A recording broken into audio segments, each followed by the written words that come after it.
आसक्ति यो 3 अक्षरको शब्दबाट मानिस जतिसुकै कोसिस गरे पनि उम्कन सक्दैन। जतिसुकै कोसिस गरे पनि, यदि उम्किए पनि भारी प्रयासद्वारा मात्रै उम्कन सक्छ। जो पाए त्यही यो आसक्तिबाट उम्कन सक्दैन। अब यसै प्रसङ्गमा म एकदमै उत्प्रेरक सुन्दर कथा सुनाउन जाँदैछु। कृपया सबैले ध्यान दिएर सुन्नुहोला। आखिर यो आसक्ति भन्ने चिजसँग के छ त्यस्तो, के छ त्यस्तो जसको कारण मानिस यसबाट उम्कनै सक्दैन। एकचोटि आसक्तिमा परिसकेपछि सिद्धियो, त्यसपछि प्राण जाला तर त्यो आसक्ति छोड्दैन। संसारमा हामी सबको स्थिति त्यही छ। हामीलाई केही कुराले बाँधेर रहेको छैन। हामी स्वतन्त्र छौँ, तर पनि हामीहरू सबलाई त्यो आसक्ति रूपी जन्जिरले यसरी बाँधेर राखेको छ। त्यो अदृश्य जन्जिर हो, त्यसलाई देख्न सकिँदैन। नत्र हामी मुक्त हौँ। कहाँ हामीलाई बाँधेर रहेको छ? हेर्नुहोस् त हाम्रो हात खुट्टा। अहिले हामी आफूले मन चाहेको ठाउँमा जान सक्छौँ। हामी जे पनि गर्न सक्दछौँ। हामी भगवानको चरणमा आफूलाई समर्पित गरिदिन सक्छौँ। तर पनि हामीहरू भन्छौँ अह नै नै नै नै। कारण किन? किनकि हामीलाई त्यो अदृश्य आसक्ति रूपी हत्कडीले चारैतिरबाट जकडेको छ। हामीलाई त्यो नेल लगाइएको छ। म यस सम्बन्धी एउटा बडा सुन्दर कथा सुनाउन जाँदैछु। सबैले ध्यान दिएर सुन्नुहोला। के छ यो आसक्तिसँग जसलाई मानिसले छोड्नै सक्दैन? छोडे पनि बिरलैले सक्छन्, एकदम भारी प्रयास गरेर मात्रै। एउटा नदी थियो। त्यो नदीको किनारमा यस्ता मानिसहरूको समुदायको बसोबास थियो जसले नदीमा बगेका चिजबिज वस्तुहरू बटुलेर आफ्नो जीविकोपार्जन गर्दथे। एकचोटिको घटना, नदीमा बाढी आएको थियो। मानिसहरू बाढी आएको बेलामा हुनसक्छ नदीमा केही बहुमूल्य चिजबिजहरू फेला पार्न सकिन्छ भनेर नदी किनारमा आएर हेरेर बसिरहेका थिए। त्यतिकैमा नदीमा एउटा फराकिलो फैलिएको कालो वस्तु बग्दै आइरहेको देखे। मानिसहरूलाई लाग्यो हुनसक्छ यो मूल्यवान ब्ल्याङ्केट हुनसक्छ। ती मानिसहरूमध्ये एउटा मानिस तुरन्त आफ्नो कपडा खोलेर नदीमा हाम फाल्यो। बाढी आइरहेको थियो, हाम फाल्यो र पौडिएर त्यो कालो वस्तु समक्ष पुग्यो र समात्यो पनि त्यो वस्तुलाई। तर भइदियो के? त्यो वस्तु सँगसँगै त्यो व्यक्ति बग्दै बग्दै गयो। अलि पर पुगेपछि त्यो व्यक्तिले आफ्नो हात माथि उठाएर बचाऊ बचाऊ भन्यो। मानिसहरूले भने, जो नदी किनारमा थिए, के भो के भो? त्यो व्यक्तिले भन्यो बचाऊ बचाऊ, म यहाँबाट आउन सकिनँ, म यहाँबाट उम्कन सकिनँ। त्यतिकैमा एक व्यक्ति त्यो व्यक्तिलाई बचाउन भनेर चाहिँ नदीमा हाम फाल्यो र पौडी खेल्दै खेल्दै त्यो बग्दै गइरहेको व्यक्तिकोमा गयो र त्यो व्यक्ति नजिकै गएर त्यो बचाउन भनेर गएको व्यक्तिले आफ्नो हात अगाडि बढाएर भन्यो हात देऊ हात देऊ। त्यो व्यक्तिले जसोतसो उसलाई आफ्नो हात दियो अनि त्यो बचाउन गएको व्यक्तिले उसलाई भन्यो ल अब त्यो वस्तुलाई छोडिदेऊ। थाहा छ त्यो सङ्कटमा परेको व्यक्तिले के भन्यो? बडा आश्चर्य, सबैले ध्यान दिएर सुन्नु होला। त्यो सङ्कटमा परेको व्यक्तिले भन्यो म यो वस्तुलाई छोड्न चाहन्छु तर यो वस्तुले मलाई छोड्न चाहँदैन। म यो वस्तुलाई पकड्न चाहन्न तर यो वस्तुले मलाई समातिरहेको छ, च्यापिरहेको छ। म के गरौँ? त्यो उद्धारकर्ता मित्र उसलाई बडो आश्चर्य लाग्यो। होइन के हो यो? छोड्न चाहेर पनि छोड्न नसक्ने, समाउन नचाहेर पनि उसले समाउने, होइन के चाहिँ चिज हो यो? अलि नजिक गएर उसले हेर्यो, बडा डर लाग्दो चिज।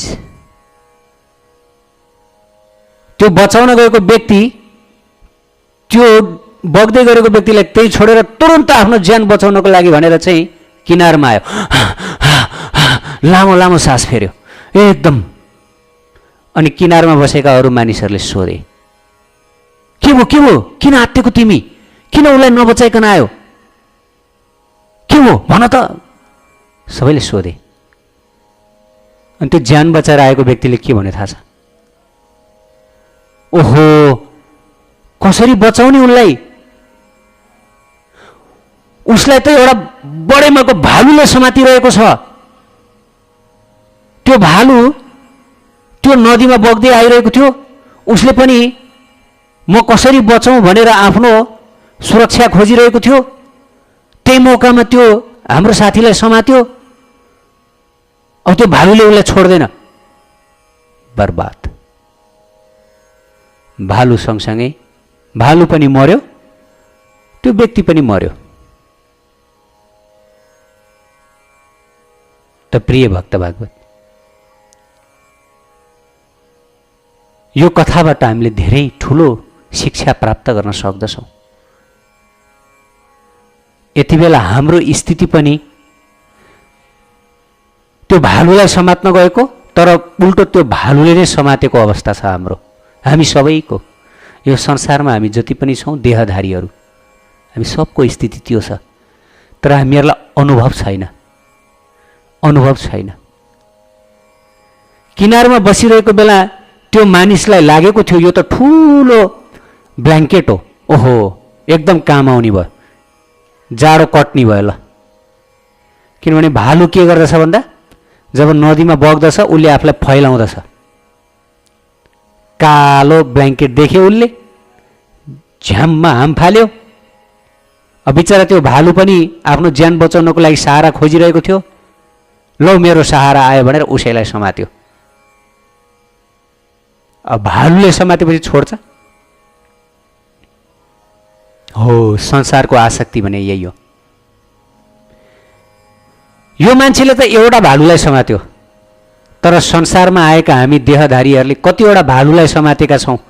र यो संसार रूपी सागर, यो खतरनाक संसार सागरमा कसरी डुबिरहेका छौँ त्यो यसो विचार गरौँ त, यसो विचार गरौँ त। हामीहरूले कति भालुलाई समात्यौँ? हामी भगवत अंश जीवात्मा, हामी भगवानको साथमा, राधा रानीको साथमा रहनुपर्ने, युगलको साथमा रहनुपर्ने, परम आनन्दमा रमाएर प्रेम सेवामा तल्लीन रहेर दिव्याति दिव्य आनन्दमा रहनुपर्ने हामीहरू यो दुःख, यो जन्म मृत्यु, रोग व्याध, कोरोना, यो त्यो, यो पनि हामीले कहीँ भोग्ने हो? जिउनको लागि सङ्घर्ष, सच्चिदानन्द भगवत अंश हामीले यो दुःख गर्ने हो? जसै एउटा धनी पिताको पुत्र अरबपति, उसले गएर खेत खन्ने हो, उसले गएर भिख माग्ने हो? होइन नि। तर परिस्थिति यस्तो आइदियो, भगवत अंश आनन्द अंश भएर पनि देहधारी भएर हामी यो संसारमा पीडा भोगिरहेका छौँ, आसक्तिको सागरमा डुबिरहेका छौँ। अनेक भालुहरूले हामीलाई समातिरहेका छन्, छोड्दै छोड्दैन। हामी उम्कन चाहन्छौँ तर छोड्दैन। ती भालुहरू को? ती भालुहरू स्त्री पुत्र कुटुम्ब घरबार सम्पत्ति जग्गा जमिन मान प्रतिष्ठा काम क्रोध लोभ मोह। ओहो, कति भालु कति भालु। हामी त भालुहरूको इलाकामै प्रवेश गरेका छौँ। ओहो, के होला भनेर हामीहरूले संसारी जीवनलाई स्वीकार गर्यौँ, होइन त? घरबार बनायौँ, पैसा कमाउनु भनेर हिँड्यो, ओहो मेरो जीवन बन्छ अब भनेर। संसार चलाउनु भनेर हिँड्यो, आफूले आफूलाई संसार चलाउने कर्ताहर्ता मानेर। तर भइदियो के? हामी संसार चलाउन भनेर हिँड्यौँ, संसारले हामीलाई यसरी समात्यो जसरी त्यो भालुले त्यो व्यक्तिलाई समात्यो। अब छोड्दैन? छोड्छ? हामीलाई छोड्छ? अब हाम्रो मामलाहरूले छोड्छ हामीलाई? संसारी मामलाहरूले, सामाजिक कर्तव्यले छोड्छ, पारिवारिक कर्तव्यले छोड्छ, योसँगको कर्तव्य योसँगको कर्तव्यले छोड्छ, पत्नीको कर्तव्यले छोड्छ, पुत्रहरूको कर्तव्यले छोड्छ, पारिवारिक बन्धनले छोड्छ, धन नकमाएर हुन्छ बर्बाद। भालु नै भालुद्वारा हामी समात्यौँ। तर बिचरा ती भालु पनि समस्यामा उनीहरू पनि बग्दै आइरहेका हुन्। त यो संसारमा हामीहरूले आश्रय कसको लिइरहेका छौँ? जसरी त्यो मानिसले भालुको आश्रय लियो र बन्धनमा पर्यो, त्यसैगरी हामीहरूले पनि जो बग्दै गरेका छन् उनीहरूकै आश्रय लियौँ। यो संसारमा जति पनि हामीहरूले आश्रय लिएका व्यक्ति वा वस्तुहरू छन्, जति पनि, चाहे हाम्रो आफन्त, चाहे हाम्रो नजिकको मान्छे भनौँ, चाहे हाम्रो बोस भनौँ, चाहे पति पत्नी भनौँ, चाहे छोरछोरी भनौँ, चाहे धन यी सब त्यो बग्दै गरेको बेसारा भालु जस्तै हो। ऊ पनि मर्दैछ केही समयपछि। संसारमा हामीले जो जसको आश्रय लिएका छौँ, यो होइन कि उनीहरू अजम्बरी छन्, उनीहरू पनि यो संसार रूपी नदीमा, यो बाढीमा डुब्दैछन्, नष्ट हुँदैछन्। त उनीहरूको सहारामा बाँचेका हामी पनि नष्ट हुँदैछौँ। त जसको सहारा छैन उसैले बेसहाराको आश्रय लिएको ठाउँ हो यो संसार।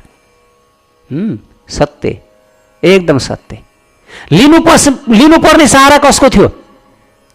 लिनुपर्ने सहारा त जो यो नदीबाट माथि हुनुहुन्छ, नदीमा डुब्नु भएको छैन, उनै परम भगवान राधा माधवको आश्रय लिनुपर्ने थियो। तर आश्रय लियो संसारका अनन्त अनन्त आसक्तिहरू। आसक्ति भने के? आसक्ति भनेको त्यो म छोड्न चाहन्छु तर यसले मलाई छोड्दैन। म यो घर परिवार छोड्न चाहन्छु तर घर परिवारले मलाई छोड्दैन, समातेर राखेको छ। म यो पारिवारिक बन्धनबाट मुक्त हुन चाहन्छु र भगवानको भजनमा लाग्न चाहन्छु तर मलाई छोड्दैन। यो आसक्तिले छोड्दैन। कहाँबाट छोड्छ त हजुर? भालु हो त अनि छोड्छ? बलवान भालु हो, छोड्दैन, त्यति सहजै छोड्दैन। एकचोटि संसारको आसक्तिको खाडलमा, यो आसक्तिको नदीमा जब हामी बग्दछौँ र त्यो भालु रूपी आसक्तिलाई हामीले समात्छौँ, त्यो समातिसकेपछि सिद्धियो। त्यसपछि सिद्धियो। उद्धार गर्न जानेले पनि उद्धार गर्न सक्दैन। गुरुहरू उद्धार गर्न त आउनुहुन्छ हामीलाई, भागवतको ज्ञान दिनुहुन्छ। यो सब भ्रम हो, यो सब मिथ्या हो, यो संसारको मिथ्या आसक्तिबाट बाहिर आऊ, भजनमा लाग, भगवानको भक्ति गर, यसैबाट तिम्रो उद्धार छ, छोड भन्न त भन्नुहुन्छ गुरुदेवले। तर पनि होइन, छोड्न सक्दिनँ, यसले मलाई छोड्दैन। सत्य कुरा बताउँदैछु। त्यसकारणले प्रिय भक्त भागवत गीता 12:7 भगवानले त्यही भन्नुभयो, तेषाम अहम समुद्धर्ता मृत्यु संसार सागरत भवामी न चिरात पार्थ मैया बेसित चेतसाम। हे पार्थ, आफ्ना जीवनका सम्पूर्ण क्रियाकलापहरू मैमा समर्पित गरेर अविचल भावले भक्ति सेवामा संलग्न रहेर चित्तलाई ममा स्थिर गरिरहेर र ममा ध्यान लगाइरहेर सधैँ मेरो उपासना गर्ने व्यक्तिलाई म यो जन्म मृत्युको सागरबाट तुरुन्त उद्धार गरिदिन्छु। अब यो खतरनाक भालुले भरिएको नदीमा त अब हामी पर्यौँ, फस्यौँ, भालुहरूले समाते। उद्धार कसरी हुने त? उपाय केही छैन।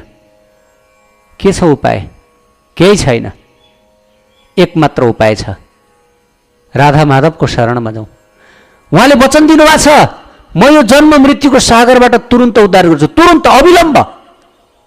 यो होइन कि म भोलि पर्सि गर्छु। उहाँले मेरो शरणमा आऊ, दुवै हात माथि उठाएर पुकार, म तिमीलाई उद्धार गर्छु तुरुन्तै, तुरुन्तै। भवामी न चिरात पार्थ मैया बेसी त चेतसाम। उहाँले भन्नुभएको छ, मेरो भक्तिले युक्त हो, तुरुन्त उद्धार गर्छु, तुरुन्तै। उहाँले समय दिनुभयो, तुरुन्तै। शास्त्रमा बताइएको छ बराह पुराणमा, नयामी परमम स्थानम अर्चिरादिगतिम बिना गरुड स्कन्दम आरोप्य यतेक्षम मणिवारितः। शास्त्रमा बताइएको छ कि भगवानलाई हाम्रो उद्धार गर्नको लागि धेरै समय लाग्दैन र भक्तले उद्धार गर्नको लागि अब अष्टाङ्ग योगको सहारा पनि लिनु पर्दैन, आफूले के कोसिस नै गर्नु पर्दैन रे। शास्त्रमा बताइयो, यदि भक्तलाई वैकुण्ठ धाम पुर्याउने हो भनेदेखि भगवान स्वयं गरुडमा आरूढ भएर आउनुहुन्छ रे र आफ्नो हात लम्काएर आफ्नो भक्तलाई समाएर गरुडमा चढाएर लिएर जानुहुन्छ रे वैकुण्ठमा। त यदि गोलोक वृन्दावन धाम लिएर जान चाहनुहुन्छ भनेदेखि दिव्य विमान लिएर आउनुहुन्छ र स्वयं स्वयं राधा माधव नै आउनुहुन्छ आफ्ना परिकर भक्तहरूका साथमा, स्वयं राधा माधव। र त्यसपछि यो मृत्यु संसारमा डुब्दै गरेका हामी, भालुहरूले जकडेर राखेका हामी शरणागत के गर्नुहुन्छ? हात समातेर दिव्य विमानमा चढाएर लिएर जानुहुन्छ। यो सत्य हो, शास्त्रको वचन हो। नयामी परमम स्थानम अर्चित राधि गतिम बिना गरुड स्कन्दमा आरोप्य यथेच्छम मुनिवारितः। एक भक्तले आफ्नो उद्धारका लागि प्रयास केही गर्नै पर्दैन, बस शरणागति, बस शरणागति, बस हे प्रभु, हे राधा माधव, हे राधा माधव, मेरो रक्षा गर्नुहोस्, मलाई यो विपदबाट रक्षा गर्नुहोस्, मलाई संसार सागरबाट बचाउनुहोस्। यति त भन्न सक्छौँ नि हामी। यहाँ न तपस्या गर्ने, न योग ध्यान गर्ने, न कठोर कठोर त्याग व्रत गर्ने भनिएको छैन। यति भनिएको छ, केवल केवल हात देऊ, उद्धारकर्ता आउनु भइसकेको छ, विमानमा चढेर दिव्य गोलोक लिएर जान भनेर। तर हामी त्यो हात पनि दिन सक्दैनौँ। हाम्रो स्थिति यस्तो छ, यस्तो छ, बडा दुःखदपूर्ण स्थिति छ। एक बालकले कहिले पनि आफ्नो सुरक्षाका लागि चिन्ता गरिरहनु पर्दैन। एक बालक जब उसलाई सङ्कट आउँदछ, ऊ रोइदिए पुग्छ। भान्सामा काम गर्दै गरेकी आमा तुरन्त आफ्नो काम छोडेर बालकको रक्षाको लागि भनेर आउँदछिन्, तुरन्त आफ्नो गोदमा राख्नेछिन्, तुरन्त स्तनपान गराउनेछिन्, तुरन्त शान्त गराउनेछिन्। हो, त्यसै गरेर हामी पुकार्न त सक्छौँ नि, कि पुकार्न पनि सक्दैनौँ? यो मुख हामीलाई दिएको छ, हामी डुबेका छौँ। यति बेला हामीले के गर्न सक्छौँ? डुबेकोले के गर्न सक्छ? डुबेको व्यक्तिले न योग गर्न सक्छ, न ध्यान गर्न सक्छ, न तपस्या गर्न सक्छ, न त्याग गर्न सक्छ। उसले गर्न के सक्छ? न भजन साधन के गर्न सक्छ? सक्दैन। बस चित्कार गर्न सक्छ, पुकार गर्न सक्छ, पुकार, बचाऊ बचाऊ, हे राधा माधव बचाऊ, मलाई बचाऊ, म यो मृत्यु संसारमा डुबेको छु। मृत्यु संसार भने के? मानिसहरूलाई संसारदेखि डरै छैन, डरै छैन। मृत्यु संसारमा डुबिरहेछ, गोहीले भरिएको संसार, भालुले भरिएको संसारमा डुबेको छ। तर पनि हामीहरूलाई यो संसारमा डर छैन। मानिसहरूलाई डरै छैन नि, होइन? संसार यस्तो संसार, यहाँ मर्नुपर्छ, 84 को चक्करमा जानुपर्छ, नरक भोग्नुपर्छ भन्यो भनेदेखि यो त प्रकृतिको नियम हो, यो त रोटेट इकोसिस्टम हो, त भगवानको इकोसिस्टम हो, यसलाई त हामीले हेल्प गर्नुपर्छ। ल, जब व्यक्ति बहिर्मुख बन्छ, जब भगवत ज्ञानले रहित बन्दछ, उसले आफूलाई यो प्रकृतिको के मान्छ? आफूलाई कर्मचारी मान्दछ। जबकि उसले यो सोच्दैन कि म यहाँबाट भाग्नुपर्छ भगवानको भक्ति गरेर, म प्रभुको धाम जानु, म यहाँको होइन, म थोरै यो दुःखमय प्रकृतिको हो, म यो निकृष्ट प्रकृतिको हो। गीतामा भगवानले 2 किसिमको प्रकृतिको वर्णन गर्नुभयो, एउटा उत्कृष्ट प्रकृति र निकृष्ट। उत्कृष्ट प्रकृति कहाँ? प्रभुको धाम, गोलोक वृन्दावन धाम, परम दिव्य धाम, जन्म मरण रहित धाम, आनन्दै आनन्दको धाम, रोग व्याध रहित धाम।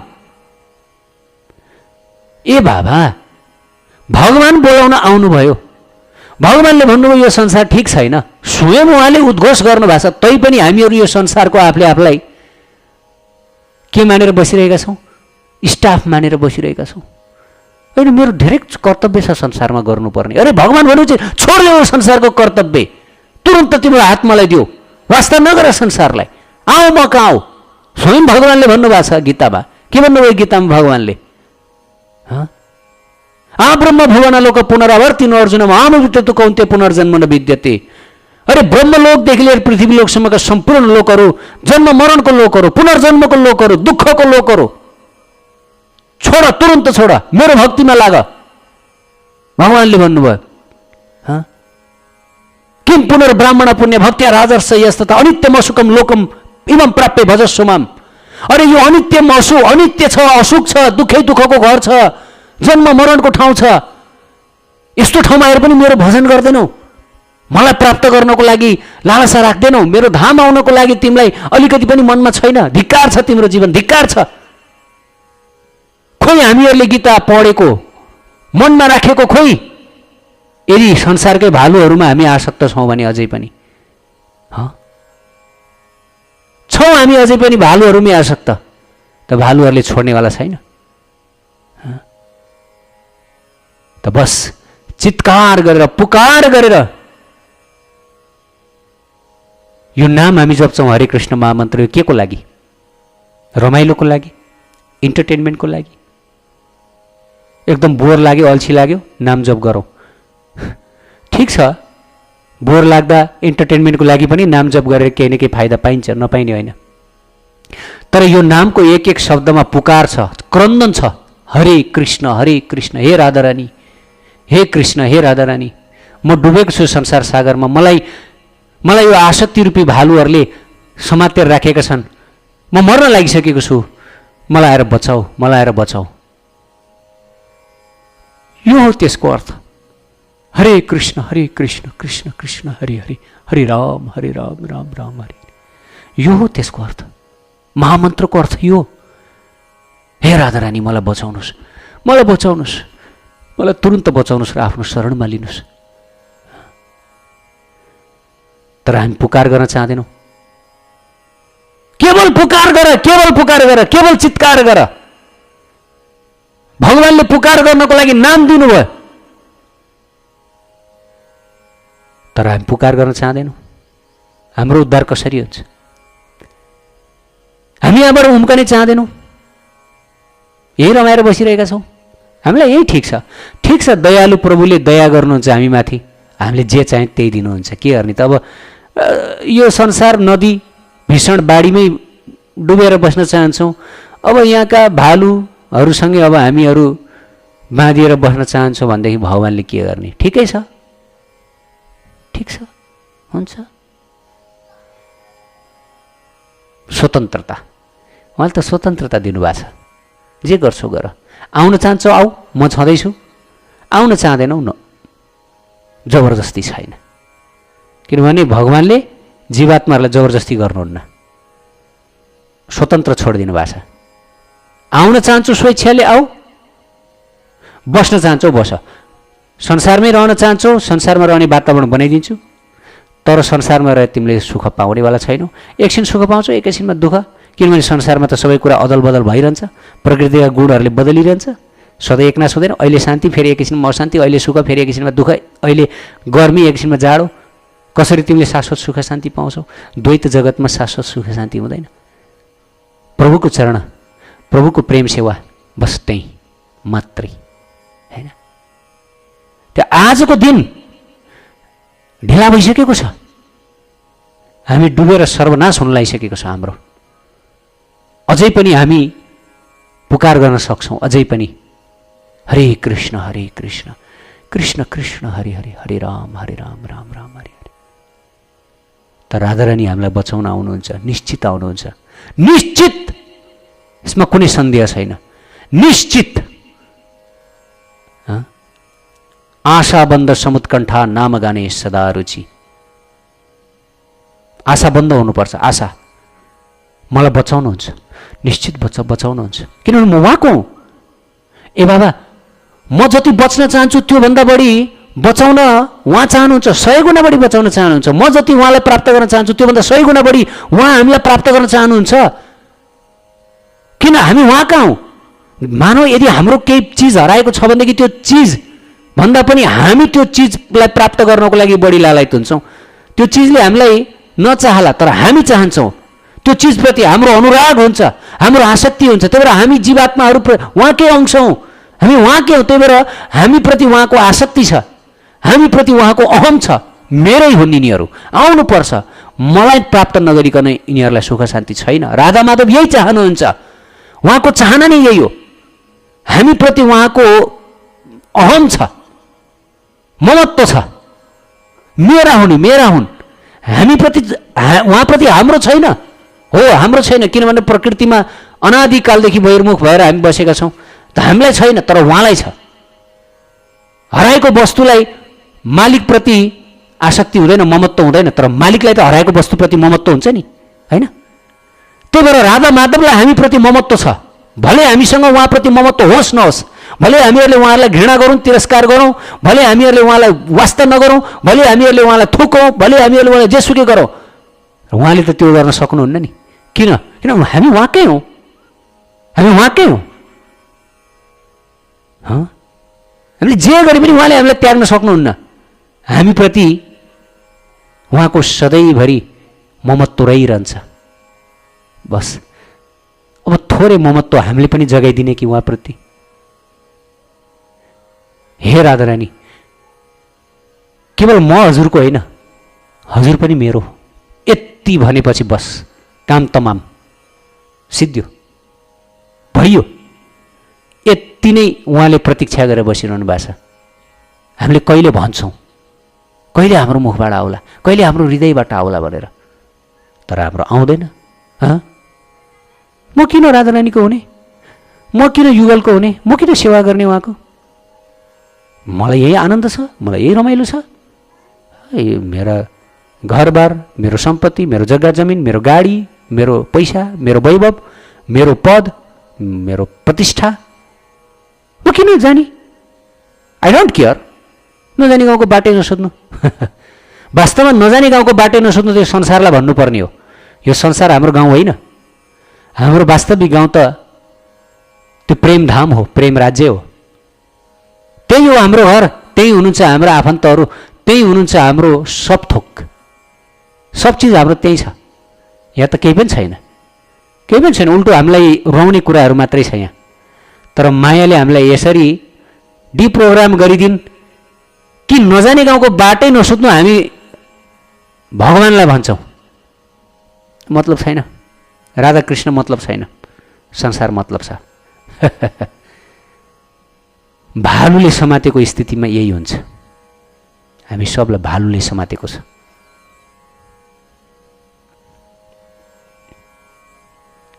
त्यसकारणले गर्दा पुकारौँ, खुब पुकारौँ, ताकि यो आसक्ति रूपी भालुहरूलाई नष्ट गरिदिएर हामीलाई यहाँबाट उद्धार गरेर लिएर जान सक्ने सामर्थ्यशाली राधा माधव नै हाम्रो उद्धारका लागि भनेर आइदिनु हुनेछ। अवश्य आइदिनु हुनेछ, यसमा कुनै दुई मत छैन। उहाँबाहेक हाम्रो उद्धार कसैले गर्न सक्दैन, कसैसँग त्यो तागत छैन।